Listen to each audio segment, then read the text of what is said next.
So I can tell you from experience, like what you are thinking and feeling and believing is going to be your reality all of the time.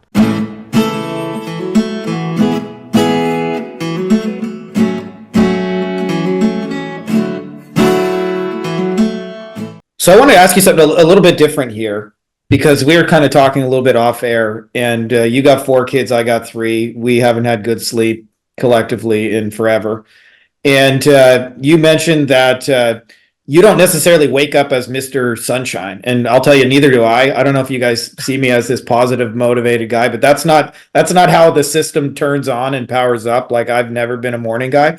I would love to hear about like your morning routine and balancing that. Hey, I need to do something to help myself get in state, but also like I don't want it to be a 17-hour morning routine that so I don't ever get anything done. I would love to hear a little bit about what you do, because I certainly don't wake up as Mr. Sunshine, and I don't think you do either. So you wake up, you do 5,000 jumping jacks, then you run 20 miles, then you meditate for 3.5 hours, then you hit yourself over the head with some sage. No, dude.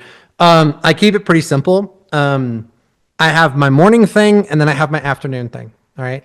So my morning thing, I wake up, have coffee with my wife every morning. Then I go upstairs, I take a shower. When I'm in the shower, I do what I call radical gratitude. All right. So the difference between now just doing normal gratitude, like just taking 5-10 minutes to reflect on the things that you're grateful for, that will change your life. It will change your physiology. It will change your health. And there have been so many scientific studies that have been done on that all you have to do is Google it and you'll just see it's like a ton of stuff, right? What I do differently is I am grateful in advance for the stuff that I don't have yet. So in other words, I start out by being grateful for the things that I have. Thank you for my amazing wife. Thank you for my clients. Thank you, right?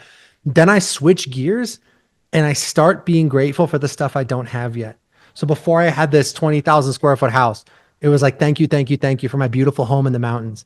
And I would picture it as best I could. You know, before I drove my Bentley, I was like, thank you for my amazing car. You know what I mean? And I would visualize it as if it were an already accomplished fact. And that's how I've achieved everything that I've ever achieved in my life. And then you go about your day all psyched up in that state and acting as if you already are that person. Yeah. If you want to be an 8-figure business owner, you have to be an 8-figure business owner up here first. If you want to be the VP of the company, you got to be the VP of the company up here first. And you mentally rehearse that success over and over and over again, being grateful for it in advance. And that will change the rest of your life. I promise you, if you do it consistently, it will change everything. Yeah. So that's what I do in the morning. And I do it in the shower because like you said, I have a wife, I have 4 kids, we have 2 cats.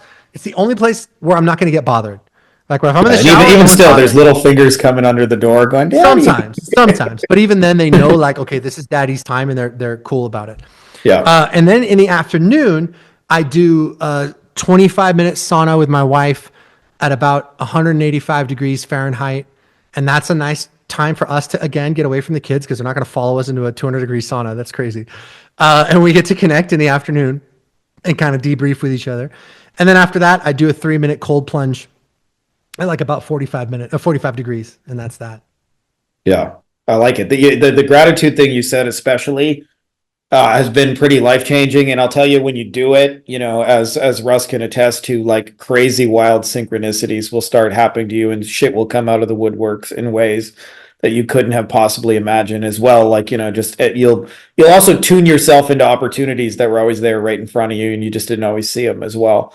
Actually, which kind of leads me into a little bit of a funny story. I never actually told you how I found you, but I went through a pretty radical transformation around 2012, about 4 years where I met you, where I drank some ayahuasca on my own, which led me to like 1,000 synchronicities later, led me to go drink in the jungle.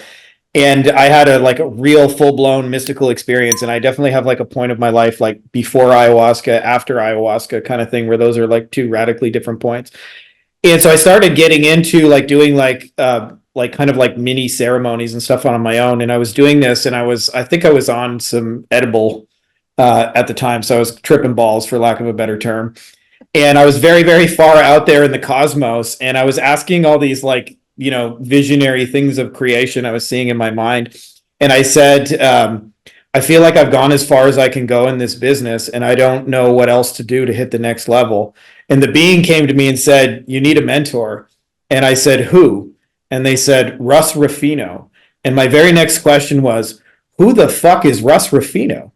And literally 2 days later, you showed up in my newsfeed. I had just joined a bunch of Facebook groups one day, and I joined the Art of High Ticket Selling. And then there was a post for Russ Ruffino. So I knew right then and there that I was going to buy your shit. I just didn't know the details of it. But I never actually told you the ins and outs of that. Wow. That's how Ilka tells me. Nuts. That's That's the craziest thing I've ever heard. That's my That's experience of getting into COD, and my wife Ilka, who also met there. Her experience was saw a Facebook ad, joined a webinar, signed up, and then 48 hours later. So she took the much more traditional route, obviously. But one of the things that I think is really embedded in your stuff, and I'm a big believer as well, and I'm not trying to be preachy, anybody listening to this, but you and I are both believers that we are creators of reality. And when you put out that signal, and you be that thing you want to be, that inevitably, like, the life will do that. You had a really awesome analogy back in the day called combing the mirror, where you said, like, most people are trying to change their business by changing the external circumstances, and they're essentially like, they notice their hair is off in the mirror and they try and comb the mirror. And you mentioned that the first place to look when your business is off is inside of you, and see it the way you want to see it in your mind's eye, and then begin to kind of express yourself from there. I wonder if you could talk a little bit more about that, because I feel like that's a piece that's really missing in our space. Like, I feel like a lot of the conventional wisdom kind of actually makes you chase external things that can never fulfill you, instead of being the thing and actually, like, enjoying the journey. I think that's because there are very successful people that are doing this on a subconscious level, and they don't realize that they're doing it. Yeah. Right? What you experience as your life is just a reflection of what you think and feel and believe.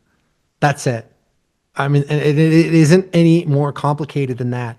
And there is no external power whatsoever. So if you believe that in order to be successful, you have to grind, that's exactly what's going to happen to you. Yeah. Right? If you believe that X group of people are schmucks, that's exactly what you're going to experience in your life. So what that means is that if you look at your external reality and you don't like what you see, the place to start is here inside of you. It's not by trying to change what's out there in the world. You can't change the world, but you can change yourself. Yeah. And so if you look at these guys like, try to hear this not in a political way, but think about who they were before they got into politics, right? Like Trump, like Elon Musk, like Jeff Bezos, like these super successful people. The one thing that super successful people and billionaires have in common, in my experience, is a delusional level of self-belief. Yeah. It's just delusional. Like, you look at Arnold Schwarzenegger, right? Like, I was watching Bill Burr had this whole comedy bit about Arnold Schwarzenegger going like, this guy with that accent, he should be unloading forklifts in Transylvania. But he comes to the he comes to the United States, he gets famous for lifting weights, then he decides to become a movie star, then he decides to marry a Kennedy, then he decides to run for governor of California, and the guy just crushes it because he has that delusional level of self-belief. Nobody gave him permission to do those things. Nobody probably even told him that it was a good idea. He probably had a ton of people telling him that's the worst idea they've ever had. If I'm Elon Musk's best friend, 10 years ago, and he comes to me, he's like, dude, guess what I'm going to do? I'm going to start a rocket company and we're going to compete with NASA. I'd be like, bro, what the fuck are you talking about? That's the dumbest idea I've ever heard. But he goes out there and he does it. When you have that level of self-belief, reality rearranges itself according to your beliefs. And you're doing it right now. You're doing it right now. You can't stop creating. You can't stop creating. If your life sucks, it's because you're creating a life that sucks. So stop. And I know because I've done it both ways. Yeah. Right? When you knew me, I was crushing it. I was in the zone. I was firing on all cylinders. On May 5th, 2021, my dad died. He got diagnosed with cancer on April 13th. Healthiest guy you've ever met. More energy than I have, tons of energy, gets diagnosed with cancer on April 13th. He dies on May 5th. Frankie, when that happened, it completely destroyed my faith. I would sit down and I was so filled with like anger and sadness and like rage, like impotent rage. Because what can you do? Right? You can't do anything. Yeah.